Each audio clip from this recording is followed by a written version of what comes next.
Hello my dear students. Today is the third and the last lecture of the general anatomy joints. In my lecture 1, I talked about the protocols of a general anatomy SCQ in the university examination. Then I moved to the joint classification and I focused on synarthrosis in my lecture 1. Synarthrosis is about the non-cavitated joints, and then I explained the primary cartilaginous joint, how it is related with the cartilaginous model of the bone development, how it plays a role in the growth of the long bones. After that, in my lecture 1, you can find about the sutures, then the difference between the peg and socket and ridge and groove type of the sutures. Then I talked about the interosseous membrane, and in the end, I give you detail about the vertebra ligaments, how each part of the vertebra is joined with other part of the vertebra. Then I moved to my lecture 2 of the general anatomy joints.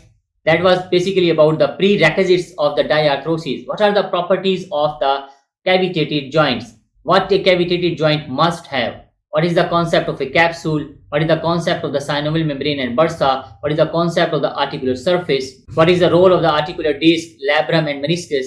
And in the end, I also classified simple, complex and compound joints in my lecture 2. The link for the lecture 1 and lecture 2 is given in the description below. And now the third and the last lecture of the general anatomy joints, which is basically about the morphological classification of the synovial joints, that is based upon the shape of the bony surfaces in contact. First of all, I focused upon the axis determination, axis of movement, how we divide the joint into uniaxial, biaxial and a multi-axial joint. Along with axis, I demonstrated you about the categories of the movement. Then I will try to simply differentiate between the saddle and the ellipsoidal joint, between the condylar and the ball and socket joint, and what is the bicondylar joint, what is a paired joint. All these concepts are very basic and very important for the beginners of the medical profession, either MBBS, BDS, DPT, speech and nutrition, and then the nursing students. For all these students, these 3 lectures are very crucial. So now let's start the lecture. Now I'll discuss the very important and the difficult most concept of the axis of the movement at a joint.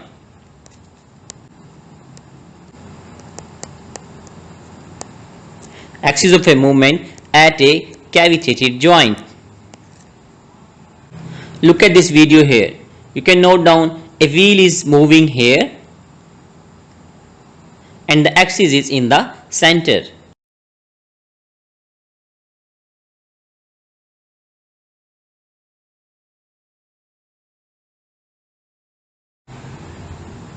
And you can also note down that axis is vertical to the direction of the movement. This is the direction of the movement and this is the axis.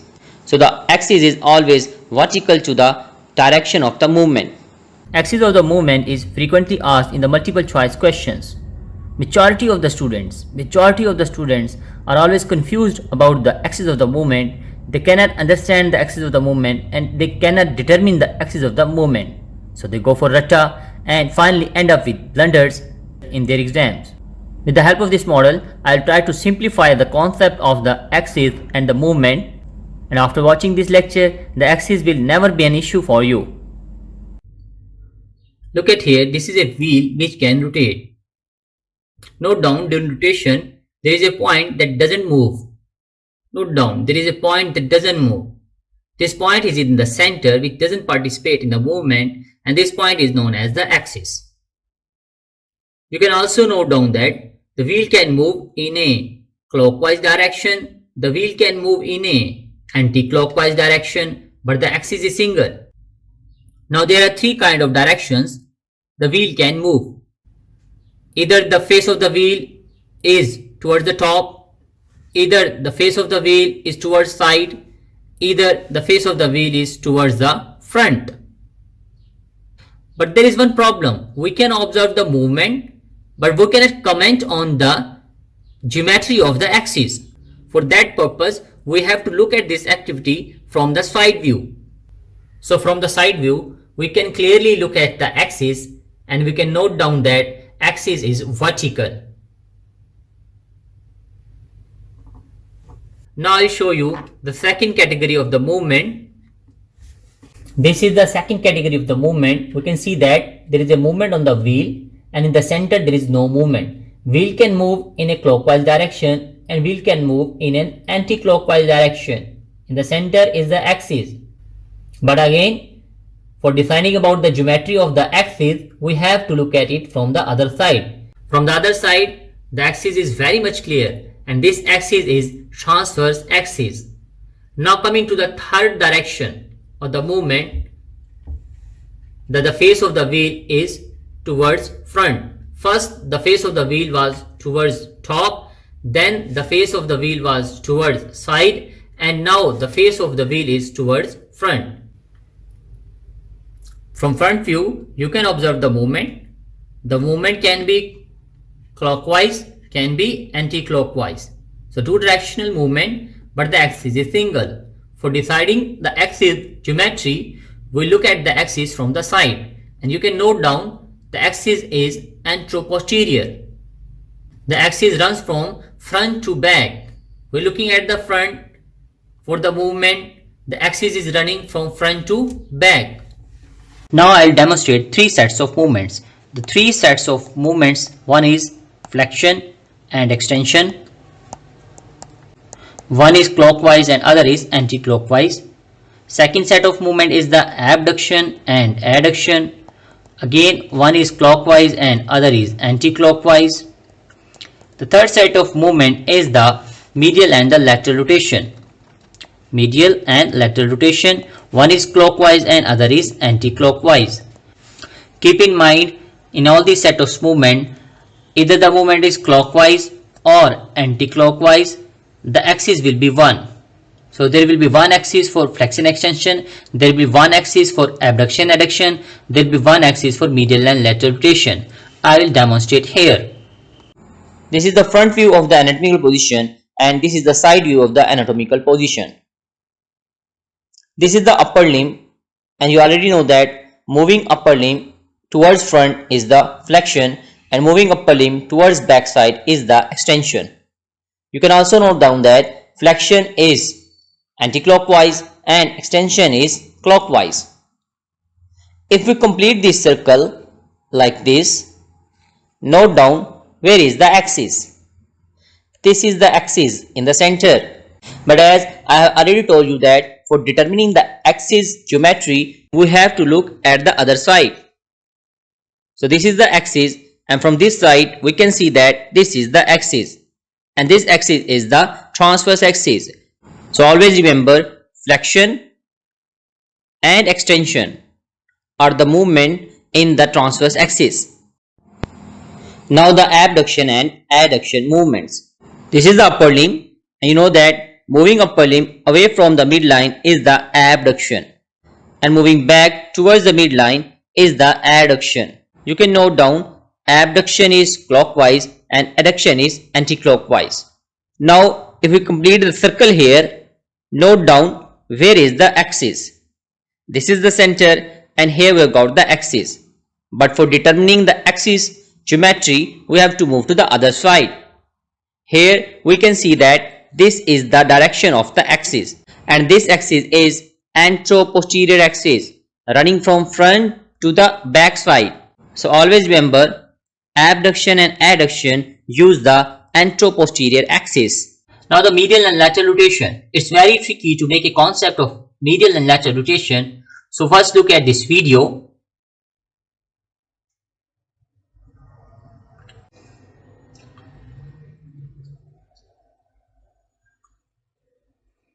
In this video, you can note down the bone is rotating. Now look at here. This is a spinner which can rotate in the anti-clockwise direction or clockwise direction. Like this, like here, it can rotate in a anti-clockwise direction or a clockwise direction. The spinner can rotate. But where is the axis? If this is a spinner, where is the axis? This is the axis. Here, this is the axis. Here, this is the axis. This axis is known as vertical axis. So I'll repeat, if a bone rotates in any direction, in a clockwise direction or an anti-clockwise direction, bone rotates, the axis will be vertical axis. Now concentrate here. This is humerus bone, and at its proximal end, it makes shoulder joint or glenohumeral joint with the scapula-glenoid cavity. This joint is multi-axial joint because it has three sets of movement that I already described. I will try to make the things more easy for you. because all the students doesn't understand in a single way, therefore I am trying another way. This is flexion of the humerus bone. Moving the bone towards front side is the flexion of the humerus bone. Moving back is the extension of the humerus bone. Moving away from the midline is the abduction of the humerus bone. Moving towards the midline is the adduction of the humerus bone. I will repeat. Moving the humerus bone towards front is the flexion. Moving the humerus bone towards back is the extension. Moving the humerus bone away from the midline is the abduction. Moving the humerus bone towards the midline is the adduction. And now the third set of movement, that is medial rotation and lateral rotation. It's very tricky to understand. It's simply rotating the humerus bone like this, like a spinner. Concentrate on the head of the humerus. What's happening here? Head is moving inside, head is moving outside. There is no flexion extension, there is no abduction adduction. Then what is this movement? This is the rotatory movement. The bone is moving like a spinner. Head is moving inside and head is moving outside. When head is moving inside, its direction is anti-clockwise. It's the medial rotation. When head is moving outside, head is rotating outside, its direction is clockwise and the movement is lateral rotation. What will be the axis? Think about the axis. If you rotate a structure like a spinner, the axis will be vertical axis. So always remember these three sets of movement. The flexion and extension. The axis is transverse axis. The abduction and adduction. The axis is anteroposterior axis. And in medial rotation and in lateral rotation, the axis is vertical axis. This is the anteroposterior axis where we can have abduction and adduction. This is the transverse axis where we can have flexion and extension. This is the vertical axis where we can have medial rotation and lateral rotation. What about this axis? And what about this axis? Always keep in mind that when we cannot determine the axis, then this is the oblique axis. Mean when the axis is not anteroposterior, axis is not transverse, axis is not vertical, then the axis is oblique axis.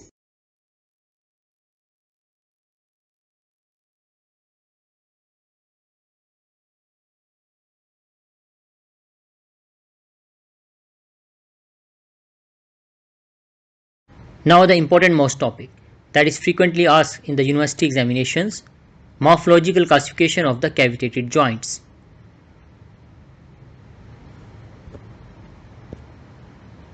This classification is basically based on the shape of the articular surfaces. You have to focus over the shape of the articular surfaces. After describing the shape of the articular surface and category of the joint, you have to mention two more things. What are the movements over this synovial joint? And what about axis of the movement? So keep in mind, morphological classification of cavitated joints is about shape of the articular surfaces. You have to also mention the movements at the joint and the axis of the movement. Now look at this short video about the categories of the morphological classification. Observe the movement over the each joint.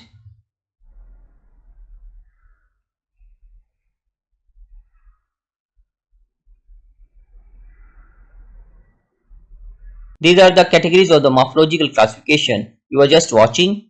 These are the plane joint, these are the hinge joint, these are the saddle joint, these are the pivot joint, these are the condylar joint, and these are the ball and socket joint. Before I start briefing about each category of the morphological classification, I will first introduce you to another classification, that is classification of joint on the basis of the axis, classification of the movable joint over the basis of the axis.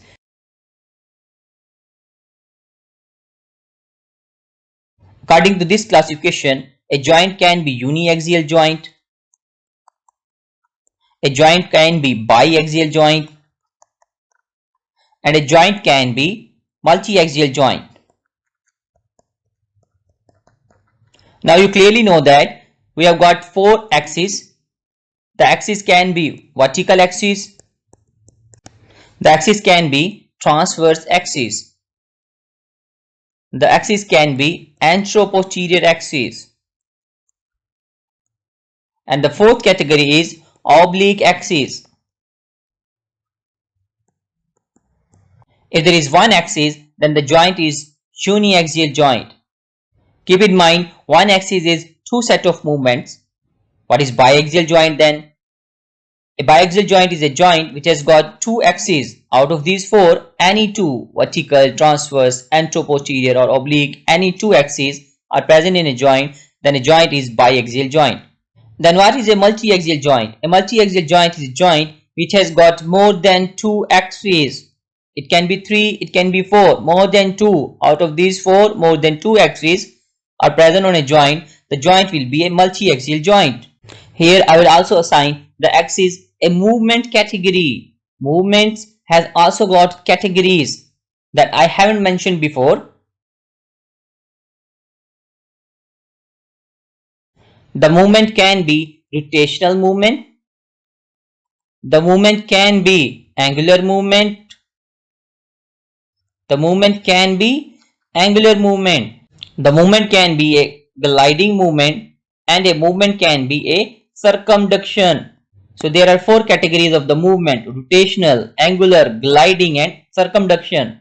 You know that vertical axis is about medial and lateral rotation. So at vertical axis we have rotational kind of movement. You know that at transverse axis we have got abduction and adduction. This kind of movement is a angular movement. You also know that anteroposterior axis has got flexion and extension. This is also an angular movement. What is gliding movement? I will explain shortly. And circumduction is combination of all the movements. During circumduction, at the same time, a person is performing flexion, extension, abduction, adduction, and the medial lateral rotation. So a movement involving all the axes will be labeled as the circumduction.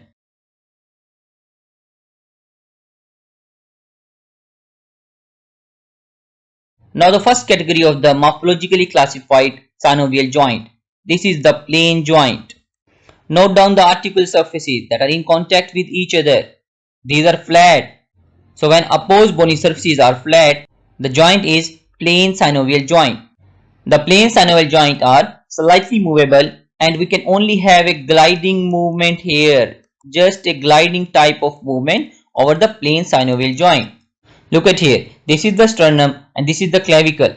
They make a contact and you can note down that opposing bony surfaces are flat. So the sternoclavicular joint is a flat synovial joint. Look at here. These are the carpal bones. And in between carpal bones, you can see that opposing surfaces are flat. Opposing surfaces are flat. Opposing surfaces are flat. So the intercarpal joint and the carpometacarpal joint are flat joint. Flat synovial joint. This is another example. You can see we have got a rib and we have got vertebra, thoracic vertebra for the rib articulation. You can see the vertebra has got an articular facet over the transverse process and has got articular facet over the body. Likewise, the rib also has got two articular facets, one over the head and one near the neck. The two articular facets will articulate with the vertebra. The articular facet of the head will articulate with the body of the vertebra, and articular facet near the neck, near the tubercle, will articulate with the transverse process of the vertebra. So the joint between the rib and the vertebral body is the costovertebral joint, and joint between the rib and the transverse process is the costotransverse joint. Always remember, for rib we choose the word of costo. Look at this picture here. You can observe these two flat synovial joints. The articular facet for the costovertebral joint is present at the rib head and the vertebra body, and articular facets for the costotransverse joint are present over the rib tubercle and the transverse process of the vertebra. So this is the costovertebral joint and this is the costotransverse joint.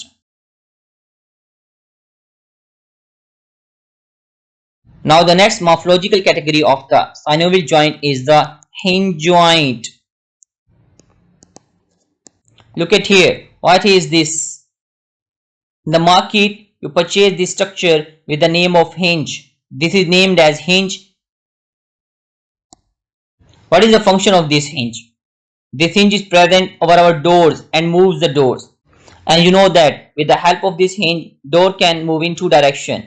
The door can open, the door can close. We have two sets of movement, so the axis will be one. We have two sets of movement, so we have one axis. The hinge joint will always be uniaxial joint with two sets of movements. We also have another practical example of the hinge joint. The practical example of the hinge joint is your book. Note down, you open the book and you close the book. Observe, when you open and close your book, it's a hinge type of joint. Another practical example is your laptop. Whenever you open or close the laptop, you will observe that it's a hinge type of joint. Now the practical example from the human body. Look at here. This is the elbow joint. This is the elbow joint. This joint is hinge joint. Look at here. We have one surface like this and we have other surface like this. What kind of movement we can have? We can move the bone towards this side. We can move the bone towards this side. There can be only two-sided movement over this elbow joint. Either flexion, moving forward of the forearm, either extension, moving backward of the forearm. So this type of the joint is hinge joint and a uniaxial joint.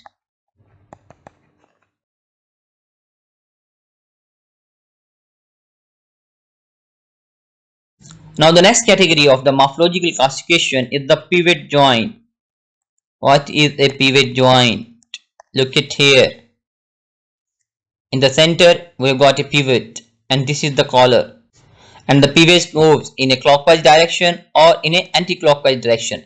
That is the rotational movement over a vertical axis. So rotational movement over a vertical axis is produced over a pivot joint. In the center we have got a pivot and around it we have got a collar. And the pivot joint will be a uniaxial joint because it has got one axis. In the human body, the pivot is always a bone, but the collar is not completely a bone. It is partially a bone and partially a connective tissue. Let me quote the examples now. Look at here. This is the radius bone and this is the ulna bone. Proximally, there is a joint between radius and ulna. Ulna has got radial notch and radius has got head. Distally, there is radial ulnar joint between radius, ulnar notch and ulnar head, known as the distal radial ulnar joint. So we have got a proximal radial ulnar joint and we have got a distal radial ulnar joint. Here we have got supination and pronation over a vertical axis. So these are uniaxial joints producing rotational movements. Now watch the video so your concept becomes clear. You can note down the radius head inside a collar. Now the second example of the pivot joint. This is the vertebra number 1, that is the atlas vertebra, C1 vertebra. This is cervical vertebra number 2, that is the axis vertebra. You can note down that this bony process is the dens of the atlas and this atlas is in contact with arch of the C1 atlas vertebra. So here we will have a atlantoaxial joint, an atlantoaxial joint. So we have got a pivot, that is the dens of the C2. Then we have got a collar that is partially made by the arch of the C1 and this collar is converted into a circle, is completed on other side by the connective tissue by a ligament.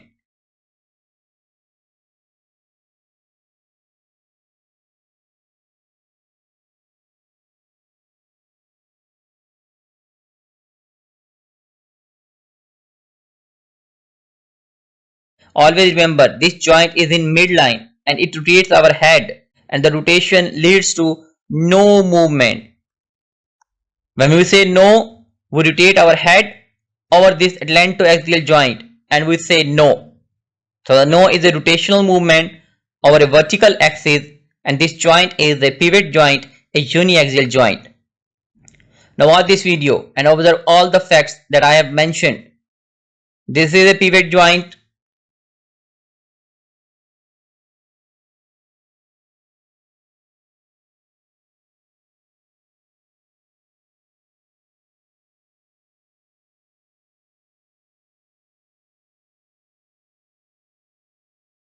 The next category of the cavitated joints is ball and socket joints.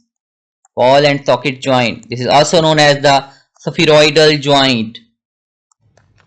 The spheroidal joint. Look at here. On one side we have got spherical shape articular surface, and another side we have got a socket, complete socket that covers the spherical. Hence this is named as ball and socket or spheroidal joint. This is the practical example. We have got a humerus bone head that is spherical. We have got scapula glenoid cavity that serves as a socket. So we have got a socket and we have got a head, ball and socket joint. At this ball and socket joint or the shoulder joint, we can produce medial and a lateral rotation. We can produce flexion and extension. We can produce adduction and abduction. So 3 sets of movement and 3 sets of axis. Hence the ball and socket joint, the shoulder joint, is a multi-axial joint. When axes are more than 2, the joint is multi-axial joint. Look at here. This is the hip joint between femur head and the hip bone acetabular. The femur head is spherical in shape and the acetabulum serves as a socket. Hence, this is a ball and socket joint or a spheroidal joint. Hence, this is a ball and socket joint or a spheroidal joint. Like shoulder joint, here we have also 3 sets of movement at 3 axes, and this joint is also multi-axial joint.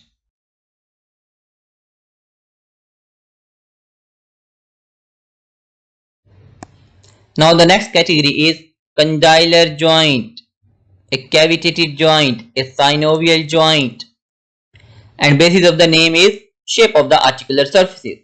Look at here, these are the condylar joints between metacarpal and phalanges. So the metacarpophalangeal joint is an example of a condylar joint. What is the shape of the articular surfaces? Note down, on one side we have a condyle and on another side we have an elliptical surface. So when we have a condylar surface on one side and other side we have an elliptical surface, the joint is condylar joint. Never mix the condylar joint with the spheroidal joint. Look at here, in the spheroidal joint or the ball and socket joint, we have a spherical surface and then we have got a socket like this. This was multi-axial joint producing movement at 3 axes. Now look at the condylar joint. One surface is a condyle, yes, but on the other side we have got an elliptical surface. So a condylar joint is different from the spheroidal joint. Condylar joint is biaxial joint. It has got 2 sets of movement. The 2 sets of movement are flexion and extension of the fingers at the metacarpophalangeal joint and abduction and adduction over the metacarpophalangeal joints of the finger. Now the other example of the condylar joint. Now look at here. I will demonstrate here the temporomandibular joint and the atlanto-occipital joint. Both joints are condylar joints and the biaxial joints. Mandible has got a condyle like this, and against this condyle we have got an elliptical surface. This elliptical surface is known as the mandibular fossa. So between mandibular fossa and mandibular condyle we have got the temporomandibular joint. This is a condylar joint.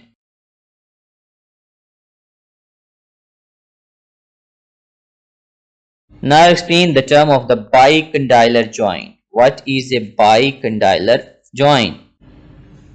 This is simply a joint made up of 2 condyles.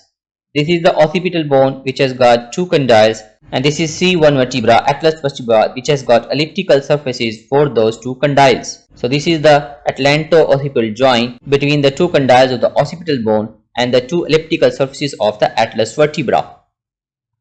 Now look at here, this is the knee joint between the femur bone and between the tibia bone. This is bicondylar joint. Femur has got two condyles that articulate with two elliptical surfaces of the tibia. The knee joint is a bicondylar joint. Now watch these short videos. To observe the movements and observe the facts that I have mentioned before.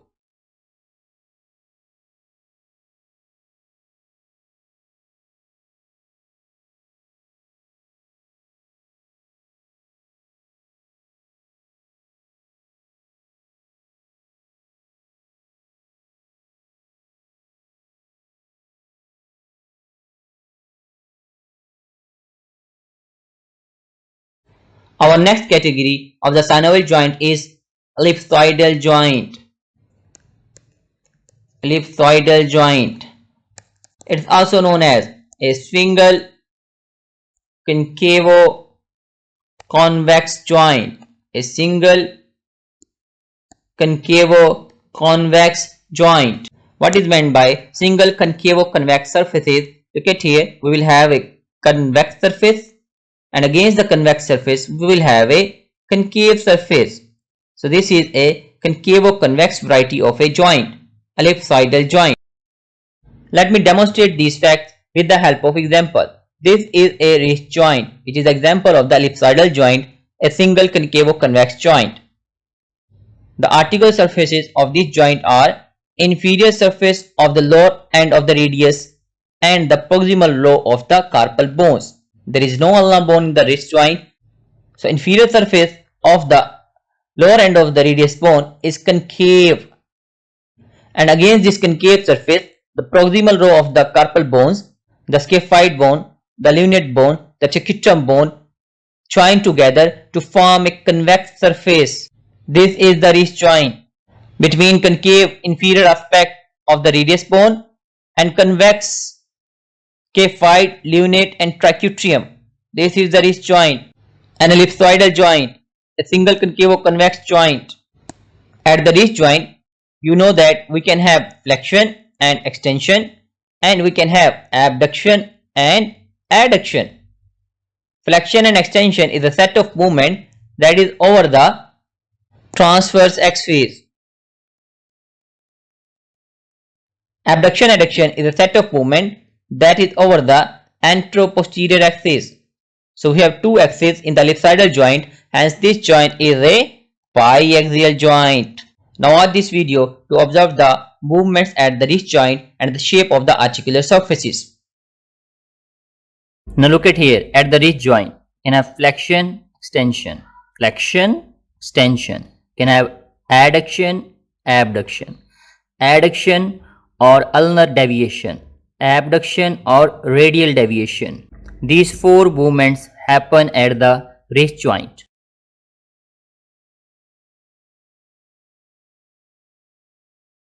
The next category of the synovial joint is a saddle joint. Saddle joint is also known as double concavo-convex joint. Look at this diagram. From side to side, this structure is convex, and from front to back, this structure is concave. I will repeat.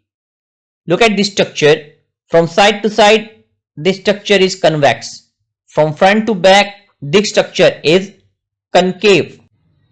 Against this structure, if we have to fit a reciprocal structure, you know that structure will have a concave aspect against its convex aspect, and that structure will have a convex aspect against its concave aspect. If you are still unable to understand, look at this diagram here. This is the horse seat. The horse seat name is saddle, and from here we get the name of the joint, saddle joint. And what is the shape of the saddle?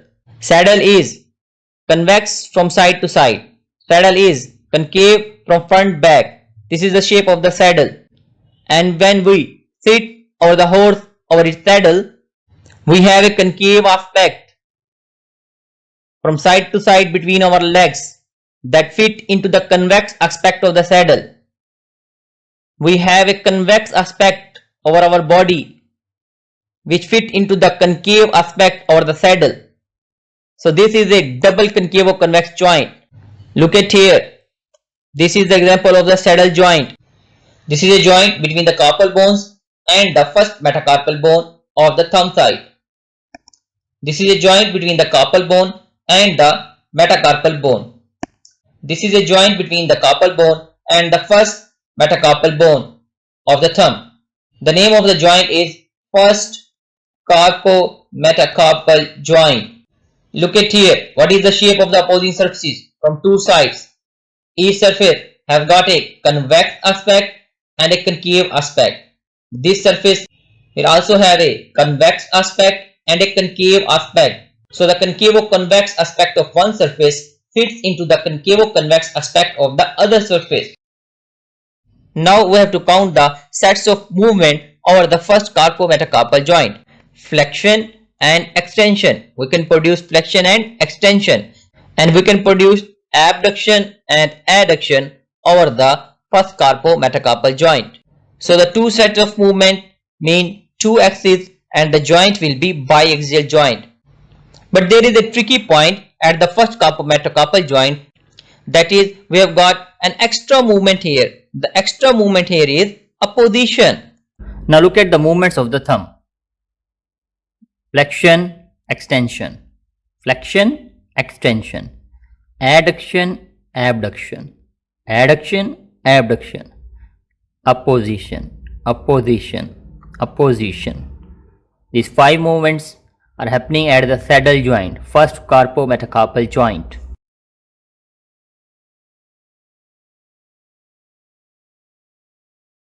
Look at here. This is the ellipsoidal joint and this is the saddle joint. Many of the students are confused about ellipsoidal and saddle joint, so let me explain with the help of this example. Now you have to observe my index finger. This is the index finger. It has got a superior aspect, it has got a inferior aspect.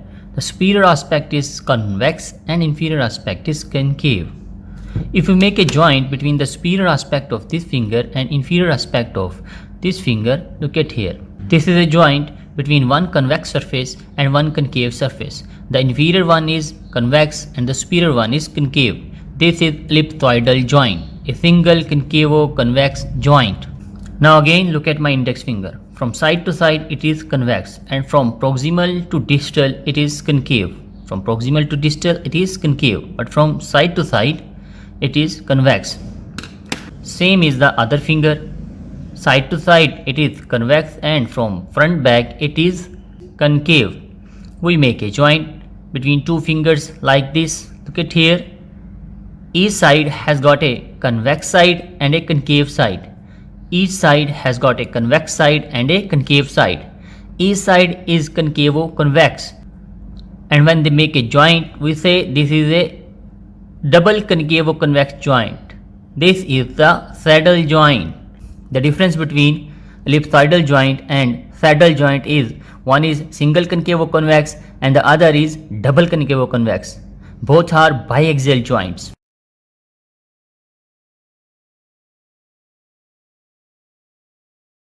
Look at here. This is the ball and socket joint and this is the condylar joint. Many of the students are confused about ball and socket joint and a condylar joint. They get mixed up. Look at here. We have got the spherical head of the femur which fits into the acetabulum socket formed by the hip bones. This is the mandible bone which has got condyles which make condylar joint with the mandibular part of the temporal bone. So now what is the basic difference? The basic difference is the difference of shape. Concentrate here. The femur head is spherical which fits inside a socket. This is a condyle which is just a rounded elevation and only its top participate in articulation. Look at here. This is the femur bone. Proximally with its head it forms ball and socket joint, and distally at its lower end it makes condylar joint with the tibia. Here you can easily differentiate between the ball and socket joint and the condylar joint. This is the ball and socket joint. You can note down the head is the complete spherical. From all sides it's rounded and it will fit into the socket, that is the acetabulum.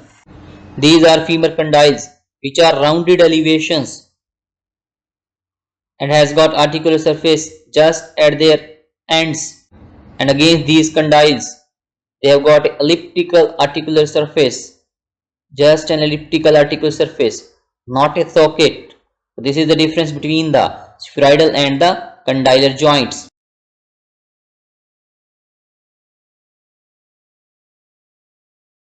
Now look at here. I want to demonstrate a special term, that is the paired joints. What is meant by paired joints? A joint is labeled as paired joint when they move at the same time.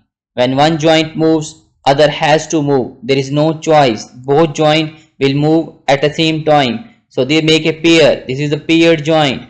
Look at this picture here. We have got a temporomandibular joint here between the mandible condyle and the mandibular fossa provided by the temporal bone. Same, we have got joint on the other side, that is the temporomandibular joint. Whenever the mandible will move, there will be movement at both the joints. So this is a paired joint.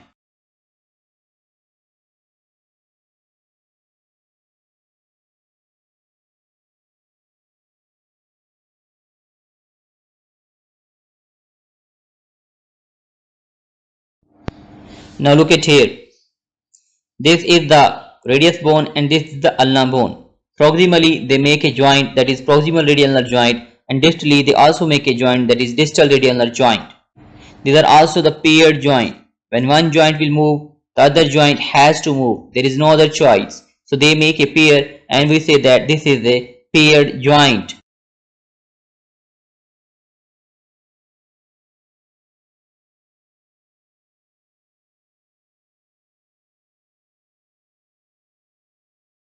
Now I will brief you stability of the synovial joint.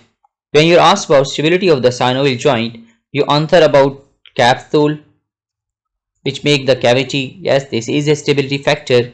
Then you answer about the ligaments which join the two articulating bones. Yes, this is a stability factor. And then you answer the shape of the bones is a stability factor. Especially in ball and socket joint, you can see the shape of the bone plays a role in the stability. But the important thing is that all these factors are secondary factors. They are not the important most factor. The important most factor is muscles around the surrounding joints. The muscles around the surrounding joints. You can see we have got shoulder joint, elbow joint, wrist joint, temporomandibular joint, hip joint, knee joint, ankle joint, and all these joints are surrounded by muscles. These are the surrounding muscles. So the important thing is that the surrounding muscles are the stability factor number 1. This is the primary stability factor. All these factors are secondary. If the muscles around a joint are weak or wasted, then the capsule, ligament, shape of the bones all will fail to protect the joint. Joint will get exposed. Therefore, whenever you are asked about stability factor of the joint, you will first mention muscles around the surrounding joint, or more accurately, tone of the surrounding muscles. What is meant by tone of the surrounding muscle, I will explain in my next video.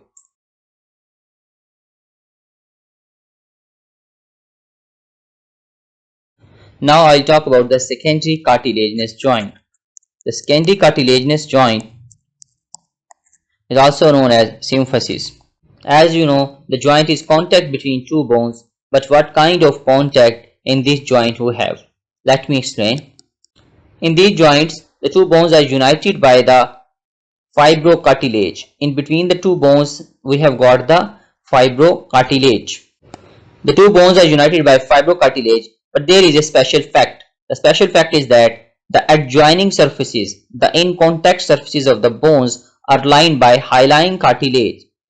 So first, the surface is lined by hyaline cartilage and then they are joined by the fibrocartilage. This is the secondary cartilaginous joint or the symphysis. Now look at here for the examples.